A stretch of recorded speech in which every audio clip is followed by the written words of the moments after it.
This is No One from Nowhere, and you are, and I am a Spirit of God.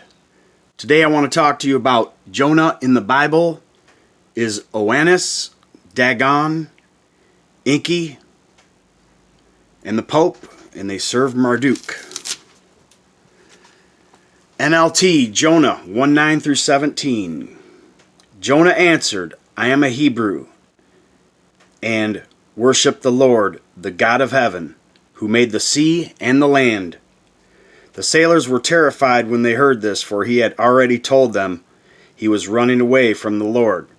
Oh, why did you do it? They groaned. And since the storm was getting worse all the time, they asked him, what should we do to you to stop the storm? Throw me into the sea, Jonah said, and it will become calm again. I know that this terrible storm is all my fault.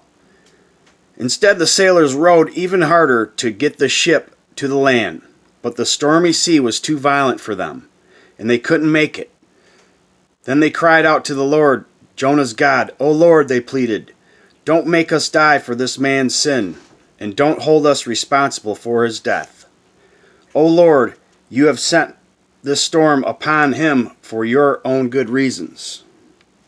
Then the sailors picked up Jonah and threw him into the raging sea, and the storm stopped at once. The sailors were awestruck by the Lord's great power, and they offered him a sacrifice and vowed to serve him. Now the Lord arranged for a great fish to swallow Jonah, and Jonah was inside the fish for 3 days and 3 nights. This next is out of the Women's Encyclopedia of Myths and Secrets. Jonah, the biblical version of the Babylonian god Oannes, showed as a man reborn from the mouth of a great fish, a whale, a symbol of the goddess Decreto. A 10th century Bible apparently preserved the ancient meaning of Jonah's story, stating that he lived 3 days in the womb of the whale. Later translations substitute belly for the womb. Dagon, the Philistine sea god, one of Yahweh's leading enemies in Judges 16:23. He appeared as a mermaid, a merman, a fishman, or serpent man. He was mated to Atrahasis, the Philistine form of Astarte. Since she was a mistress of earth and sea, like her Mercian twin Demeter, her consort also patronized both farming and fishing. In Canaan, Dagon, he was the grain god, Dagon, and he was the father of Baal, mated to Anath, the Canaanite version of the same great mother. On account of the bad publicity given him in the Bible, he naturally became a leading demon of the Christian hell. On the contrary, Dagon, the Anunnaki Dagon, means fish. He is a fish god.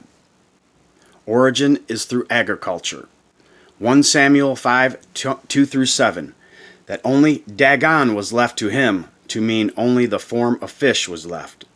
In the Hebrew Bible, Dagon is particular god of the Philistines, with temples in both Dagon and the tribe of Asher in Joshua 19:27, and in Gaza, Judges 16:23, which tells soon after how the temple of Dagon is destroyed by Samson as his last act.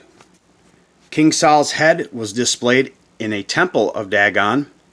There is also a second place known as Beth Dagon in Judah, Joshua 15:41. Also, 1st century Jewish historian Josephus mentions a place named Dagon above Jericho.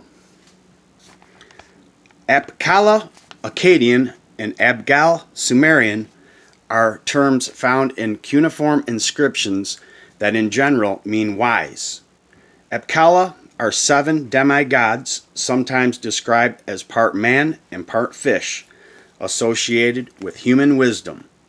The term Apkala has multi-uses in the form of wisdom and wise. Sage or expert. The wise is used as an epithet for the gods Enki and Marduk, also Enlil, Ninurta, and Adad. The first of these legendary fishmen sages is known as Oannes or Oannes. On a few cuneiform inscriptions, this first sage has Adapa, or Adam, the first human worker, the man, labeled as the first Oannes. Since Adam was the first son of Enki, he was wise and had secrets to heavenly Anunnaki gods from Nibiru, given to him by his father Enki, or serpentine or serpent knowledge. Both Adam or Adapa is said to have visited heaven or Nibiru to see King Anu. Both Adapa or Adam and the Apkula have legends that place them both halfway between the world of men and the gods. And additionally, in the Greek legend, Oannes passes all the legends and knowledge to the god from the gods to the people, with all civilizations encoded. So Adapa or Adam or man or pope and his cardinals, bishops, etc. are described as being perfect or made perfect, with broad, wise understanding to reveal the plans of the lands through the heavenly gods and their wise insight. In the beginning, the Oannes were Babylonian priests and gods. They were discovered on both the Barias and the Uruk kings list. The Uruk list of the kings and sages were discovered in 1959 in no other than in Seleucid era, the temple of King Anu, the king of Nibiru, and all Anunnaki gods. In the Epic of Ire, the 7 sages are mentioned again. And they are mentioned as half fish, half men. After the flood, Marduk banished the Oannes, the Abzu. Once the Oannes were banished, Marduk phrased towards them this ridicule or sarcastic poem. And this is a text from the Epic of Ire.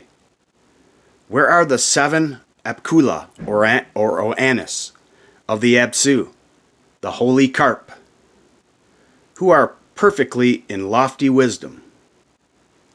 And listen very careful. Like Ease or Enkis, their lord. Who can make my body holy?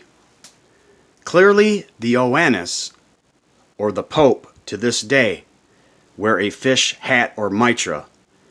And clearly in this text, the Oannes worship Enki.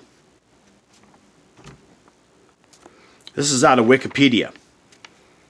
Cranach infers from this text that the mythological role of Apkula or Oannes was to aid God, or Marduk, in keeping creation, people, animals, etc., found in Genesis 1 through 3, stable by maintenance of Marduk's idol. In this case, the Pope, the Church, the State. Now remember, Enki is the serpent in the garden, and also the one to save humanity from the great flood. He is the god of waters and the original fish god. Marduk is his son, and in charge of leadership for the Anunnaki on earth. Now you know the Pope is an Oannes, or fish god priest, an idol of Marduk, hence Enki, Dagon. His hat represents this. Hence you get Jesus Christ 2 fish symbol. NLT, Luke 8:17. For all that is secret will eventually be brought into the open, and everything that is concealed will be brought to light and made known to all.